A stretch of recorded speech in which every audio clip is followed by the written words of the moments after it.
50 years ago, in July 1976, a NASA photograph appeared to show a human face staring up from Mars. The image was real, the face was not, and the picture did not come from the lander. It came from Viking 1's orbiter while it searched for a safe landing site. This summer marks 50 years since Viking 1 landed on Mars. Later spacecraft photographed the same mile-wide hill in greater detail. The face disappeared, but the illusion became more famous than the mission that created it. History Unpacked. The facts behind the postcard. Viking was not one spacecraft.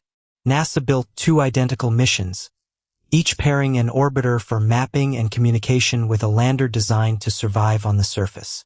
The landers were sealed inside protective bioshields and sterilized. If an experiment detected life, scientists needed confidence that it had not arrived from Earth. Viking 1 launched in August 1975. Viking 2 followed in September, each riding a Titan III Centaur toward Mars. After nearly a year in space, Viking 1 entered Mars orbit on June 19, 1976. The orbiter began photographing the planet before the lander was released. NASA had hoped to land on July 4th, during the American bicentennial. Orbital photographs showed that the planned site was rougher than expected. The landing was postponed for more than 2 weeks while the team searched for safer ground. That delay proved why Viking needed an orbiter. On July 20th, the lander separated. From that point forward, the machine had to cross the atmosphere and reach the surface on its own. An aeroshell absorbed the first violence of entry. A supersonic parachute slowed the descent, then 3 engines took over close to the ground. Viking 1 touched down in Planitia at about 4.5 miles per hour, becoming the first fully successful American landing on Mars. The lander was programmed to take a picture almost immediately. 25 seconds after touchdown, the first image began arriving on Earth one line at a time. It looked downward at a footpad and the nearby soil. This was practical engineering, proof that the surface was solid and the spacecraft had landed safely. The wider panorama followed.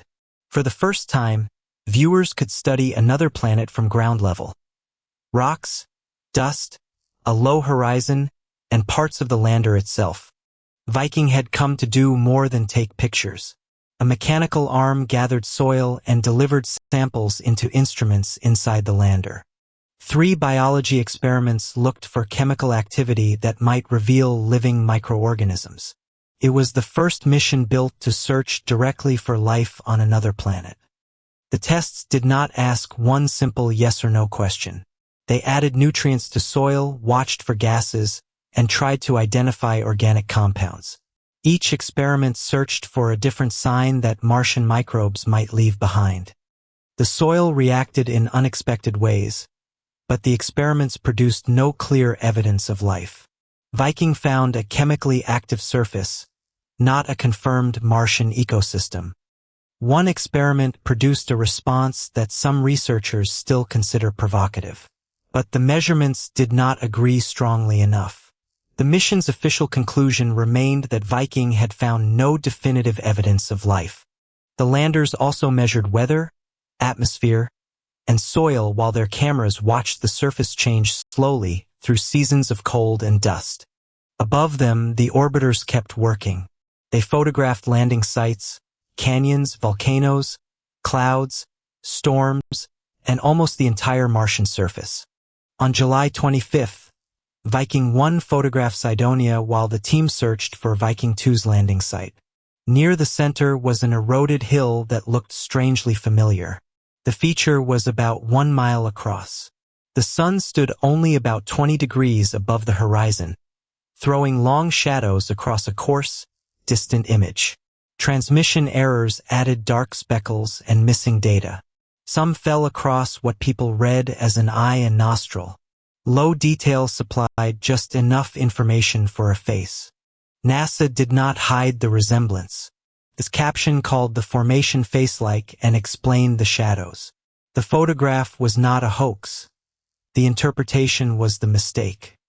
In April 1998, Mars Global Surveyor photographed the hill at roughly 10 times Viking's best resolution. Side by side, the facial features collapsed into ridges, slopes, and shadow. A still sharper image followed in 2001. It showed an ordinary eroded mesa. Better evidence had not uncovered a secret structure. It had removed an illusion. Meanwhile, Viking 2 landed at Utopia Planitia on September 3rd, carrying the same basic cameras, sampler, weather instruments, and life detection experiments. Both missions were planned for about 90 days. Viking 1's lander kept transmitting until November 1982, more than 6 years after touchdown. Together, the orbiters returned 52,663 images and mapped 97% of Mars. The landers added about 4,500 photographs from 2 places on the ground. Viking changed Mars from a distant red disk into a physical world with weather, soil, seasons, dangerous terrain, and places a machine could survive. On the 50th anniversary of Viking 1's landing, its engineering legacy is still visible. Every successful NASA landing follows the trail Viking opened. Study the terrain, survive the descent, inspect the surface, and ask whether Mars was ever habitable. That is why Viking's 50th anniversary matters. The famous picture put a face on Mars. The real mission did something better. It turned Mars into a place humanity could finally investigate. If you enjoy the history hiding behind familiar images, subscribe to History Unpacked. There is always more behind the postcard.